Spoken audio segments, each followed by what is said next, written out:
Assalamualaikum. Jumpa lagi sobat. Salam sehat dan tetap semangat. Mungkin kita kenal dengan seseorang yang kita ingin agar berubah dan memperbaiki sikapnya. Lantas, bagaimana caranya? Usir arwah penasaran dan tonton video ini sampai tuntas. Kita akan belajar sama-sama. Orang lain sama manusiawinya seperti kita.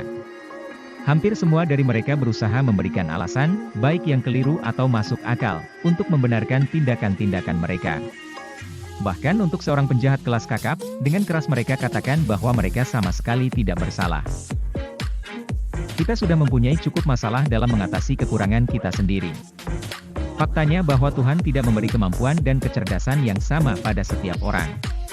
Kita sadar bahwa 99% orang tidak mengkritik dirinya sendiri, bahkan tidak peduli kesalahan yang sudah dilakukannya. Kritik adalah hal yang sia-sia, karena menempatkan seseorang dalam posisi bertahan dan biasanya membuat seseorang berusaha mempertahankan dirinya. Kritik itu berbahaya karena melukai rasa kebanggaan seseorang, melukai perasaan pentingnya, dan membangkitkan rasa benci. Seekor hewan piaraan yang diberi hadiah karena tingkah laku baik, akan belajar jauh lebih cepat dan mengingat apa yang dipelajarinya dengan lebih efektif dibandingkan dengan hewan piaraan yang dihukum karena bertingkah laku buruk. Penelitian selanjutnya membuktikan bahwa hal yang sama juga berlaku pada manusia. Dengan mengkritik, kita tidak membuat perbaikan, malah seringkali menimbulkan rasa benci. Rasa benci karena dikritik dapat menurunkan semangat kerja para pegawai, anggota keluarga, dan kawan-kawan. Misal, seorang pengawas, yang tugasnya adalah memastikan bahwa para pekerja harus memakai helm pengaman pada saat mereka berada di tempat kerja. Dia menyampaikan kepada pekerja tentang peraturan yang harus mereka patuhi, dan akan melaporkan ke atasan jika ia melihat ada pekerja yang tidak memakai helm pengaman. Hasilnya, ia mendapat penerimaan yang tidak simpatik dari para pekerja yang merasa kesal. Dan seringkali para pekerja akan melepas helm mereka, setelah pengawas pergi. Selanjutnya, pengawas itu mencoba pendekatan dengan cara lain. Berikutnya bila ia menemukan pekerja yang tidak memakai helm, ia bertanya apakah helm itu tidak nyaman atau tidak pas untuk mereka. Lalu ia mengingatkan para pekerja dengan nada menyenangkan, bahwa helm itu dibuat untuk melindungi mereka dari kecelakaan, dan menyarankan agar helm itu selalu digunakan di tempat kerja. Hasilnya adalah timbul kesadaran dan simpatik pekerja untuk mematuhi peraturan, tanpa rasa kesal dan benci. Kita juga banyak mendengar contoh-contoh tentang hasil yang sia-sia dari sebuah kritik dalam sejarah Indonesia dan sejarah dunia. Begitulah sifat manusia. Mereka yang bersalah, malah menyalahkan orang lain. Mungkin kita semua seperti itu. Mari kita sadari bahwa kritik itu seperti merpati pos. Mereka selalu kembali pulang. Mari kita sadari bahwa orang yang akan kita koreksi dan caci maki mungkin akan mempertahankan dirinya, dan malah membalas mencaci kita. Mungkin kita kenal seseorang yang kita ingin agar berubah dan memperbaiki sikapnya. Bagus sekali kawan. Hal itu boleh saja. Namun, mengapa tidak mulai dengan memperbaiki diri kita sendiri?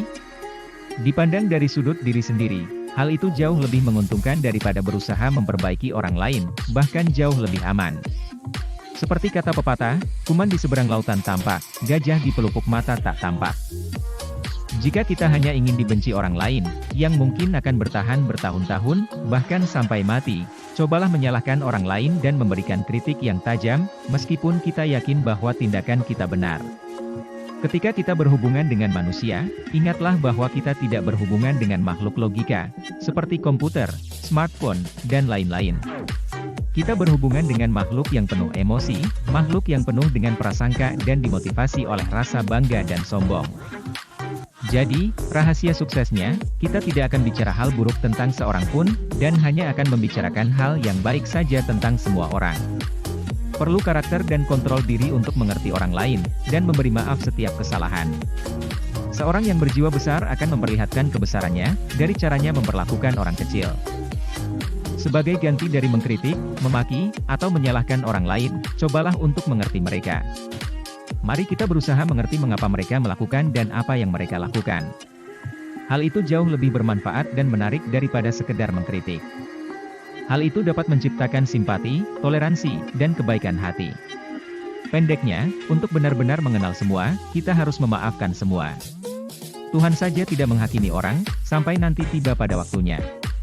Lantas, mengapa kita harus melakukannya?